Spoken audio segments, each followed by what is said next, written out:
Olá, pessoal! Vamos dar início ao nosso curso de Direito do Trabalho.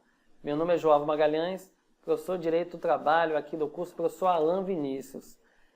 É muito importante, antes de dar início ao nosso curso, trazer para vocês aqui algumas noções sobre a ideia de direito.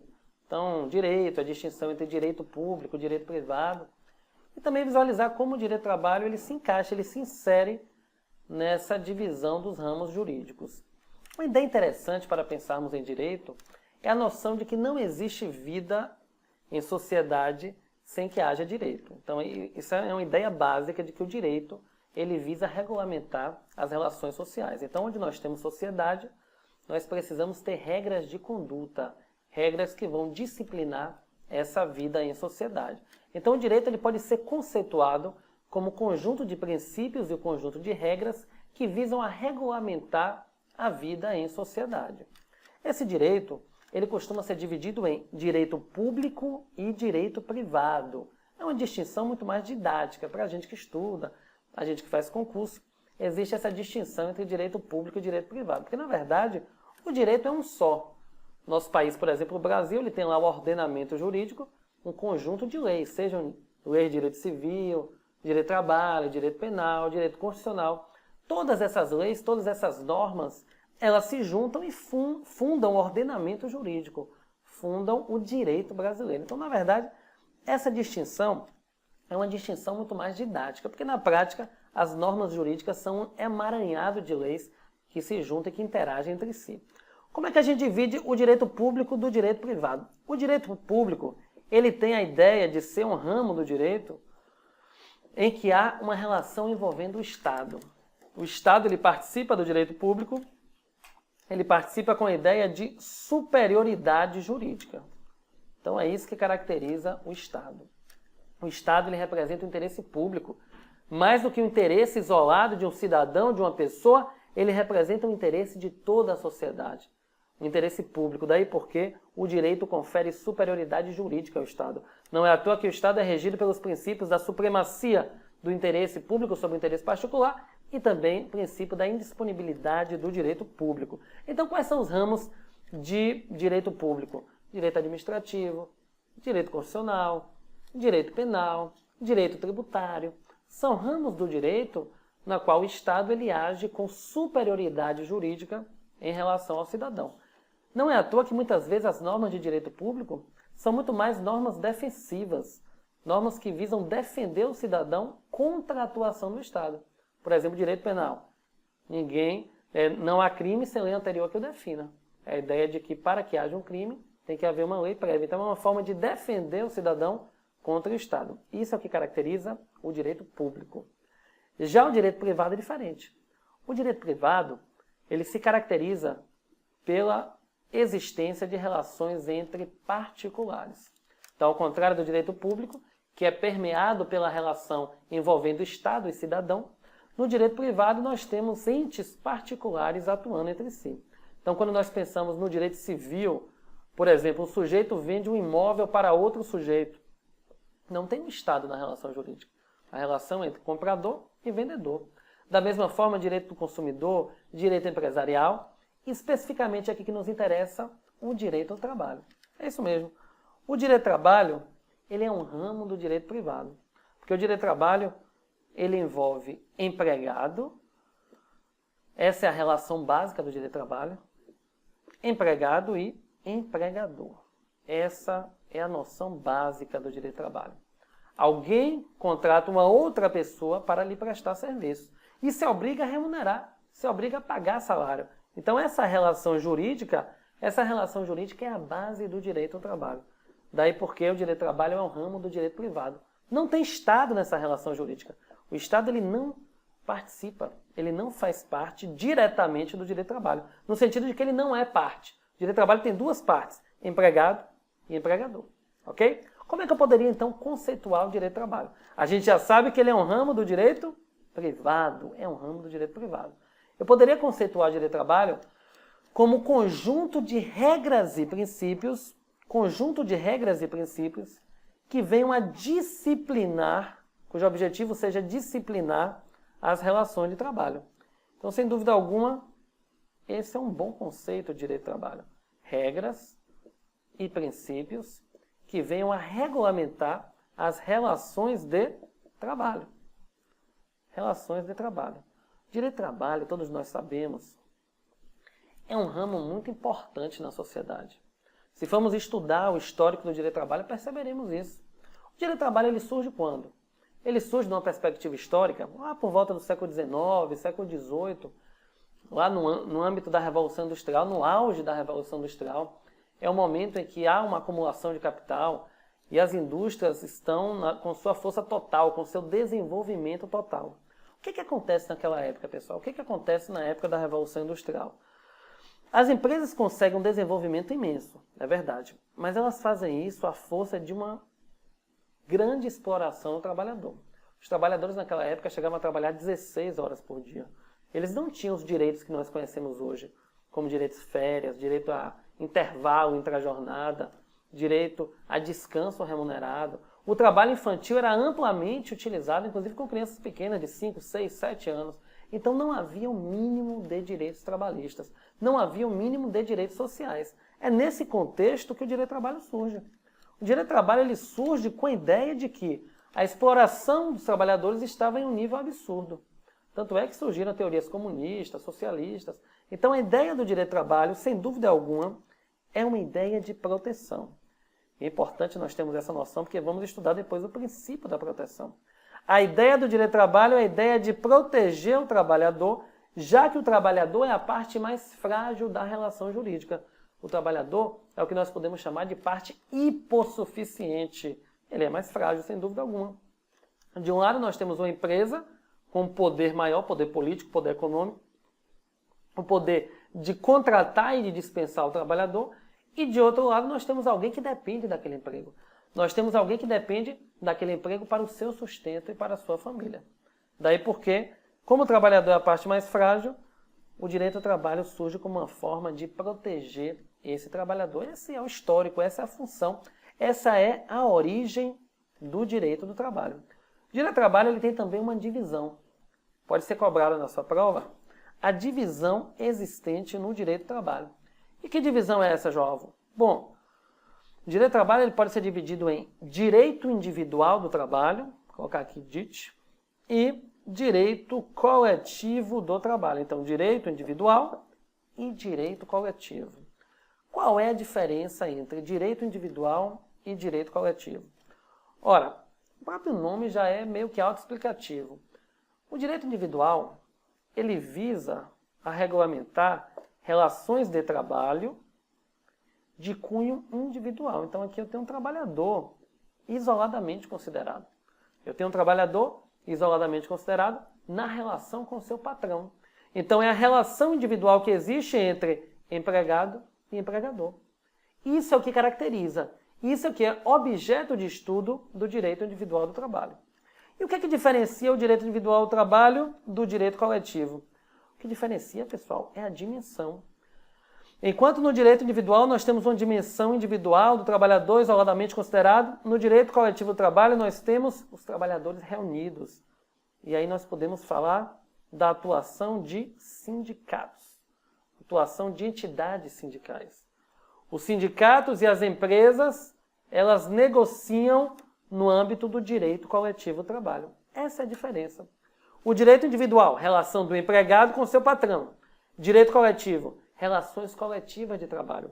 Seja o sindicato dos trabalhadores se relacionando com o sindicato dos patrões, seja o sindicato dos trabalhadores se relacionando com uma empresa isoladamente. Em ambas as situações, nós temos relações coletivas de trabalho. E se nós temos relações coletivas de trabalho, o campo de atuação é do direito coletivo do trabalho e não do direito individual, ok? É evidente que para concurso, o direito coletivo do trabalho, embora ele seja cobrado, ele é cobrado com muito menos força do que o direito individual. Então, a maioria do que nós iremos estudar no nosso curso de Direito Individual do Trabalho diz respeito à parte individual. Então, o início do contrato, a formação do contrato, pagamento de salário, férias, jornada, 13º, extinção do contrato, verbas rescisórias, FGTS, aviso prévio. A maioria dos institutos que nós vamos estudar aqui dizem respeito ao direito individual do trabalho. Mas vamos estudar direito coletivo também. Saber o que é um sindicato, o que é um acordo coletivo, uma convenção coletiva de trabalho, tudo isso também pode ser objeto da sua prova de direito do trabalho, ok? Bom, vamos seguir adiante. Um assunto recorrente em provas de concurso, isso aqui para qualquer concurso em que seja cobrado direito do trabalho, um assunto recorrente é o assunto que diz respeito às fontes do direito do trabalho. Fonte significa origem. Se utilizarmos a palavra, né, fonte de água, origem da água. Então, fonte traz a ideia de origem. Quando pensamos em fonte do direito do trabalho, é a origem do direito do trabalho. E aí existe uma clássica distinção entre fontes formais e fontes materiais. Qual é a diferença aqui, de forma bem simplificada para a sua prova de concurso? Fontes materiais dizem respeito ao momento pré-jurídico, pessoal. Diz respeito ao momento em que a norma jurídica ainda não existe. Então, são as pressões sociais, movimentos sindicais, as greves que são realizadas, as discussões dentro do parlamento, Câmara de Deputados, Senado Federal, todos os debates, todas as pressões que existem da sociedade, do empresariado, no sentido de que as leis sejam alteradas, isso aqui é a fonte material do direito do trabalho. Quando eu estava explicando agora há pouco o histórico, eu disse o quê? Eu disse que o direito do trabalho ele surge no contexto de Revolução Industrial. Ele surge num contexto em que as empresas se desenvolviam bastante às custas de grande exploração do trabalhador. Então, essa era a fonte material da época. O direito do trabalho ele se desenvolveu porque os trabalhadores já não suportavam mais tamanha situação de exploração. Essas fontes se desenvolvem ao longo do tempo, tanto para melhorar as leis trabalhistas, como para piorar as leis trabalhistas também. As leis trabalhistas estão em constante alteração, em constante mudança, a depender das fontes materiais que estão vigorando naquele momento, ok? Ora, jovem, você me pergunta, qual é a diferença de fontes materiais para fontes formais? Fontes materiais nesse momento pré-jurídico, antes do surgimento da norma. Já as fontes formais, elas são as normas jurídicas propriamente ditas. Então, quando eu digo direito do trabalho, ele é regulamentado pela Constituição Federal. O direito do trabalho ele é regulamentado pela CLT, Consolidação das Leis do Trabalho. O direito do trabalho ele pode ser também regulamentado por convenções internacionais, acordos coletivos, convenções coletivas de trabalho. Todas essas fontes que eu citei são normas jurídicas. E essa é a diferença de fontes formais para fontes materiais. Quando eu me refiro a fontes materiais, eu estou me referindo a um momento político, econômico, sociológico, filosófico, mas um momento anterior ao direito. Por isso que eu repito, momento pré-jurídico. Quando eu me refiro à fonte formal, eu estou indicando uma norma jurídica. Norma jurídica é fonte formal. Se a questão indicar Constituição Federal, fonte formal. CLT, fonte formal. Convenção Internacional, fonte formal. Por quê? Porque é norma jurídica. Ok? Isso é uma distinção relativamente simples, mas que, por incrível que pareça, ela é cobrada em várias questões de direito do trabalho. E as fontes formais, elas são classificadas. E aqui eu peço a atenção de vocês. A classificação que nós vamos ver agora são classificações envolvendo fontes formais. Eu não classifico as fontes materiais. As fontes materiais, elas não são objeto da minha classificação. Essa classificação que nós vamos ver agora, nacionais, internacionais, autônomas, heterônomas, diz respeito único e exclusivamente às fontes formais. Ok? Isso já foi objeto de pegadinha de concurso. Qual é a diferença de fontes nacionais para fontes internacionais? Fontes nacionais são normas jurídicas editadas no âmbito do Brasil, no âmbito do nosso país. Então, Constituição, lei, acordo coletivo, convenção coletiva de trabalho, todas essas fontes são normas nacionais que vigoram apenas dentro do território nacional. Elas visam a disciplinar relações de trabalho dentro do território nacional, diferente das fontes internacionais. Dá um exemplo aí, jovem, de fontes internacionais. As convenções da OIT. O que é a OIT? A OIT é a Organização Internacional do Trabalho. É uma organização que visa a proteção do trabalho, o trabalho seguro, o trabalho digno. A convenção da OIT, a OIT ela aprova diversas convenções que são como se fossem tratados internacionais, em que os países membros eles passam a adotar essas convenções. O Brasil, por exemplo, ele já ratificou várias convenções da OIT. Uma vez que essas convenções elas são ratificadas, elas passam a vigorar dentro do território nacional, ok? Então é um exemplo típico aí de normas internacionais. Por que internacionais? Porque elas valem não apenas aqui no Brasil, mas elas têm vigência em todos os países que aprovaram essas convenções, ok? Então divisão simples, nacionais e internacionais. Podemos dividir as fontes formais também em fontes autônomas e fontes heterônomas. Qual é a diferença? A diferença, pessoal, diz respeito à origem da norma jurídica. Onde que surge essa norma jurídica? Quais pessoas são responsáveis pela edição dessa norma jurídica? A norma autônoma, ela é editada pelos próprios atores sociais do conflito, ou seja, pelas próprias partes envolvidas na relação trabalhista. Se lembra que eu havia citado o direito coletivo do trabalho? Nós vimos que no direito coletivo do trabalho, o sindicato ele tem o poder de negociar. O sindicato ele tem poder de fazer negociações. O sindicato ele pode celebrar, por exemplo, acordo coletivo de trabalho e convenção coletiva de trabalho. O sindicato negocia com o patrão um acordo ou uma convenção coletiva de trabalho. Essas normas resultantes da negociação sindical, nós chamamos de normas autônomas. Por que normas autônomas? Porque quem fez não foi uma terceira pessoa estranha à relação jurídica. Quem criou essas normas foram os sindicatos. E os sindicatos são representantes de quem? Dos trabalhadores. Existem sindicatos que representam trabalhadores e existem sindicatos que representam empresas. São os sindicatos profissionais e os sindicatos da categoria econômica. Mas o que caracteriza, então, a fonte autônoma? Caracteriza a fonte autônoma é a origem da norma. Sejam os costumes, sejam os acordos coletivos, sejam as convenções coletivas de trabalho, as normas jurídicas autônomas elas são criadas pelas próprias partes que estão envolvidas no conflito jurídico, ok? E elas se distinguem justamente das chamadas fontes heterônomas. O que caracteriza as fontes heterônomas? O próprio nome já diz, né? Hétero. Hétero é do outro. Então, fontes heterônomas são fontes criadas por outras pessoas. Outras pessoas, quando eu me refiro a outras pessoas, estou me referindo a outras pessoas em relação àquela relação jurídica. Então, a relação jurídica, ela conta com o empregado e o empregador. A relação jurídica, ela se caracteriza entre empregado e empregador. Quando a norma jurídica é ditada pelo empregado e pelo empregador, nós dizemos que essa fonte ela é autônoma. A fonte autônoma é aquela fonte celebrada entre empregado e empregador, seja diretamente, seja através do seu sindicato. Mas a maioria das normas trabalhistas, pessoal, é bem verdade, a maioria das normas trabalhistas são normas heterônomas. Elas são criadas por uma terceira pessoa, um terceiro estranho à relação trabalhista.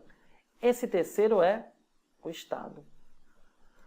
O Estado, quando ele legisla, quando ele cria normas jurídicas, seja as principais, vou colocar aqui, a Constituição Federal de 88, a CLT, no âmbito do direito do trabalho, que é a consolidação das leis do trabalho. O Estado, quando ele cria essas normas jurídicas, ele está regulamentando o direito ao trabalho. Mas ele não faz parte da relação jurídica. Ele é um terceiro estranho àquela relação jurídica. Por isso que nós chamamos essas normas de normas heterônomas. Percebe? Então, se as próprias partes elas criam a norma jurídica, a norma é autônoma. Se a norma é criada por um terceiro estranho, normalmente o Estado, mas nem sempre o Estado, pode ser um árbitro. Por exemplo, uma sentença arbitral, um laudo arbitral, arbitragem, é um terceiro que está criando a norma e esse terceiro não é o Estado. Mas na grande maioria das vezes, esse terceiro é o Estado, é um ente público, é um ente estatal que cria normas jurídicas. Essa norma, então, será uma norma heterônoma e não uma norma autônoma. Algumas questões são questões bem simples. Eles trazem um exemplo de norma jurídica e dizem o seguinte, essa norma, ela é uma norma autônoma ou uma norma heterônoma? Então basta você saber. Quais são os exemplos, por excelência, de normas autônomas? Acordo coletivo de trabalho, convenção coletiva do trabalho e os costumes. Essas são fontes autônomas. As demais fontes são heterônomas. Então, quando eu penso, por exemplo, em Constituição Federal, em CLT, portarias do Ministério do Trabalho, convenções internacionais, todas essas são fontes formais heterônomas. Sabe uma pegadinha que já caiu também em prova de concurso? A questão dizia o seguinte: os acordos coletivos de trabalho são, aí dizia, fontes materiais autônomas, fontes materiais heterônomas. Qual o certo aqui? Autônomo ou heterônomo? A pegadinha é o seguinte: o acordo coletivo ele não é fonte material. O acordo coletivo ele é fonte formal, não esqueçam disso. Essa classificação entre autônoma e heterônoma, ela diz respeito às fontes formais e nunca às fontes materiais. Ok? Perfeito? Bom, vamos seguir adiante aqui. Existem algumas figuras um tanto quanto polêmicas dentro do direito do trabalho. Então, existem algumas normas que são editadas dentro da relação de trabalho e que alguns entendem que é fonte formal, outros entendem que não é fonte formal. Por exemplo, muitas empresas, para disciplinar o trabalho dos seus empregados, elas publicam portarias, divulgam instruções, divulgam circulares e fazem também regulamentos empresariais. O chamado regulamento de empresa, os chamados regulamentos de empresa. Pessoal, existe uma controvérsia enorme da doutrina. Os autores de direito do trabalho, alguns dizem que os regulamentos empresariais são fontes formais. Outros dizem que não. Outros dizem que não são fontes formais. O que é um regulamento empresarial? Normalmente, regulamento empresarial é utilizado por grandes empresas. Empresas maiores, empresas públicas, sociedades de economia mista, multinacionais. O que elas fazem? Elas criam uma norma e essa norma vai reger a vida do trabalhador. Vai reger a vida dentro daquela empresa. E a partir do momento que rege a vida dentro daquela empresa, aqueles regulamentos eles criam uma série de direitos e também uma série de deveres para os trabalhadores. Criam direitos e deveres para aqueles trabalhadores. Daí porque dizem alguns autores, ora, se cria direito, cria dever, esse regulamento ele é caracterizado como uma fonte formal do direito do trabalho.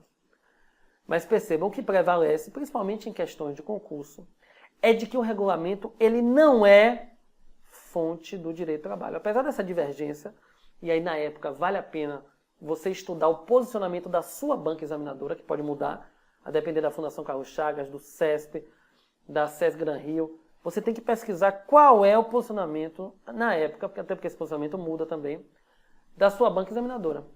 Em questões anteriores, a banca examinadora considerou como fonte ou não considerou como fonte? Porque esse posicionamento varia a depender da banca examinadora, ok? Normalmente, o regulamento empresarial ele não é considerado como fonte formal do direito do trabalho. Por que não é considerado, João? Porque ele tem vigência restrita dentro daquela empresa. Vejam vocês a diferença. A CLT, por exemplo, a CLT se aplica a todos os trabalhadores do país. Convenção coletiva se aplica a toda a categoria. O regulamento empresarial não. O regulamento empresarial ele só se aplica dentro daquela empresa. Então esse é o primeiro detalhe dele. O regulamento empresarial ele tem uma aplicação restrita. Um outro detalhe também, pessoal. O regulamento empresarial é criado por quem? Ele é criado exclusivamente pela empresa. Diferente dos acordos, diferente das convenções em que o sindicato participa. O sindicato faz parte da negociação, faz parte da criação da norma jurídica. No regulamento empresarial, não. No regulamento empresarial, a empresa faz isso unilateralmente. Faz isso sem a participação do trabalhador, daí porque ela não é considerada como uma fonte formal do direito do trabalho. Ok?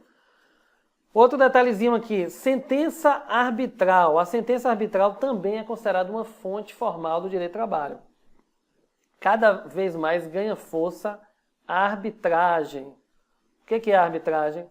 As partes, quando estão em conflito, ao invés de levarem o seu conflito para a Justiça do Trabalho, elas agora podem eleger árbitros. A reforma trabalhista permitiu a arbitragem dentro do direito do trabalho. Não para todos os trabalhadores, apenas para aqueles trabalhadores que ganham um salário maior, que têm um poder maior de negociação.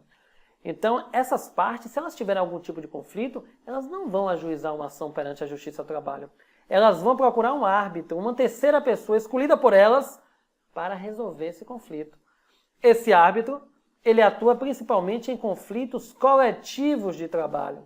Então, por exemplo, vamos imaginar, o sindicato dos bancos está em conflito com o sindicato dos bancários e eles não conseguem resolver os seus conflitos. Quem é que vai julgar esse conflito? Um árbitro. O árbitro ele vai julgar esse conflito através de uma sentença arbitral, também chamado de laudo arbitral. Esse laudo arbitral, como ele vai regulamentar a vida daqueles trabalhadores especificamente, aqueles trabalhadores daqueles sindicatos especificamente, então esse laudo arbitral é sim considerado como uma fonte formal do direito do trabalho. Ok? Existe também a jurisprudência. O que é a jurisprudência, João? A jurisprudência nada mais é do que um conjunto de julgamentos no âmbito da justiça do trabalho. São chamados precedentes. O direito do trabalho tem muitos precedentes. O direito do trabalho ele trabalha com súmulas e trabalha com orientações jurisprudenciais, chamadas OJs, que representam os precedentes do Tribunal Superior do Trabalho no âmbito do direito do trabalho e no âmbito do direito processual do trabalho. Então a jurisprudência já é apontada em vários doutrinadores como uma forma de fonte do direito do trabalho. Por quê? Porque a jurisprudência está cada vez mais vinculando o juiz do trabalho. Hoje nós temos súmulas vinculantes, hoje nós temos súmulas de tribunais que vinculam o juiz também. Então o juiz ele está cada vez mais vinculado às decisões dos tribunais naquela matéria. Ok? Então a jurisprudência pode sim também ser considerada como uma fonte formal do direito do trabalho. E por último, será que as cláusulas do contrato de trabalho, elas são fontes formais do direito do trabalho também? A FCC, muita atenção aqui, tá pessoal? A Fundação Carlos Chagas já teve uma questão considerando que o contrato de trabalho é fonte formal do direito do trabalho. A meu ver, é uma contradição enorme. Porque pensem vocês, como é que eu digo a vocês que o regulamento empresarial não é uma fonte, porque ele só se aplica no âmbito da empresa, e o contrato de trabalho é uma fonte formal do direito do trabalho. Não faz muito sentido. Não faz muito sentido, porque o contrato, na verdade, pessoal, ele vale apenas para aquelas partes. O contrato ele vale apenas entre empregado e empregador. Então, as cláusulas contratuais não são fontes formais, são apenas cláusulas do contrato de trabalho. Mas por que eu estou chamando a atenção para vocês? Por que a Fundação Carlos Chagas considerou que as cláusulas contratuais são fontes? Porque a FCC, Fundação Carlos Chagas, ela fez a questão observando a literalidade da lei. Esse é o costume da FCC. A Fundação Carlos Chagas costuma fazer as questões com base na lei seca, com base na literalidade da lei. E o que diz a literalidade da lei? Preste atenção no artigo 8º, da CLT. Vejam o que diz o artigo 8º. As autoridades administrativas e a Justiça do Trabalho, na falta de disposições legais ou contratuais, decidirão, conforme o caso, veja o que diz a lei, decidirão com base na jurisprudência, decidirão com base na analogia, com base na equidade, nos princípios e normas gerais do direito, com base nos usos e costumes, com base no direito comparado. Ou seja, essas todas aqui são as chamadas fontes supletivas do direito do trabalho. Toda vez que o juiz ele não tiver uma norma específica para aplicar, ele vai tentar lançar mão da jurisprudência, lançar mão da equidade, da analogia. Ele de alguma forma vai ter que julgar aquele processo. Ele de alguma forma vai ter que resolver aquela questão. E o que foi que a Fundação Carlos Chagas considerou aqui? Se vocês lerem de novo comigo, artigo 8º. As autoridades administrativas e a Justiça do Trabalho, na falta de disposições, o que? Vejam aqui, legais ou contratuais. Se pegarmos a literalidade do artigo 8º, o contrato de trabalho é fonte do direito do trabalho. Porque o artigo fala, na falta de disposições legais ou contratuais, ou seja, quais são as fontes do direito do trabalho? A lei e o contrato. Percebe?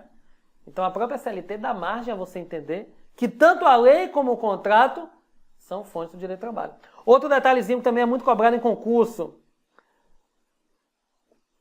É muito importante ter atenção com isso. A lei diz expressamente que o interesse de classe ou o interesse particular não pode prevalecer sobre o interesse público. Então, todas as vezes que no direito do trabalho estivermos diante de um embate entre o interesse público e o interesse particular ou o interesse de classe, o interesse público deve prevalecer. Ah, jovem, me dá um exemplo disso. Direito de greve, pessoal. No direito de greve, aquela categoria quer um aumento salarial e ela vai paralisar o serviço. E quando ela paralisa os serviços, claro, ela vai acabar prejudicando a sociedade em geral. Vai. Ela tem o direito de prejudicar a sociedade. Mas se aquela greve for em serviços essenciais, como por exemplo, serviço de transporte urbano, A lei determina que deve haver a garantia de um serviço mínimo. Deve haver a garantia das necessidades essenciais daquela população. É um exemplo, então, que eu posso fazer greve, mas eu tenho que manter um mínimo de trabalhadores prestando serviços. Por quê? Porque o meu interesse de classe, o meu interesse individual particular, não pode prevalecer sobre o interesse público.